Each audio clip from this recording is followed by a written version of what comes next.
Müslüman Kürt halkı iki ateş arasında. Bir taraftan İslam'a tahammülsüz, baskıcı ve zorba, Kürt cenahından PKK-BDP kesiminin saldırısı, öbür taraftan 1920'li yılların laik CHP zihniyetinin devamı olmayı sürdüren devletin kolluk ve yargı zulmü. Bilindiği gibi 2013 Nisan ayında Dicle Üniversitesi'nde Bilge Gençlik Kulübü üyeleri bir kutlu doğum programı düzenliyor. Etkinlik afişlerini asarken PKK'li BDP'li öğrencilerin saldırısına uğruyor. 4 öğrenci bıçaklanıyor. İkisi ağır yaralı olarak ölümden dönüyor. PKK-BDP avanesi savaş naraları atarak hem saldırganlığını örtbas etmeye çalışıyor hem de inançlı kesim üzerinde baskı oluşturmaya çalışıyor. Zulüm burada bitmiyor. Sosyalist laik Kürt avanesinin zulmünden sonra sıra laik Kemalist rejimin kolluk ve yargı kurumlarına geliyor. Kolluk suçlama için servis yapıyor, yargıda cezayı basıyor.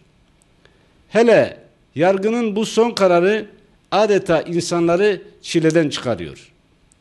Saldırıya uğrayan ve kendisini korumaya çalışan öğrencilere verilen bu ceza adeta gözünün üstünde kaşın var tabirinden bir ceza. Savcı beraat istiyor, yargıçlardan biri muhalefet ediyor, başkan ve bir üye cezayı basıyor. Normalde insanlar haksızlığa uğradığında adalete başvurur. Ülkemizde ise yargının kendisi bir zulüm mekanizmasına dönüşmüş. Sistemle paralel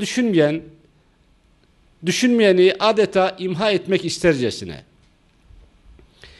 Dicle Üniversitesi olaylarında bu öğrencilere verilen ceza gezi eylemcilerine verilecek olsaydı bu olaya nispetle her birinin binlerce sene ceza alması gerekecekti. Ancak herkes gördü ki yakan, yıkan, molotof atan, devlete isyana kalkışan, hükümeti devirmeye kalkışan gezi eylemcilerinin binlercesi ön kapıdan alınıp arka kapıdan bırakılmıştı. Herkes şunu iyi bilmeli ki bir düzen asla haksızlık ve zulümle devam edemez. Sonlarını çabuk hazırlamak isteyenler zulümlerine devam ede dursun deriz.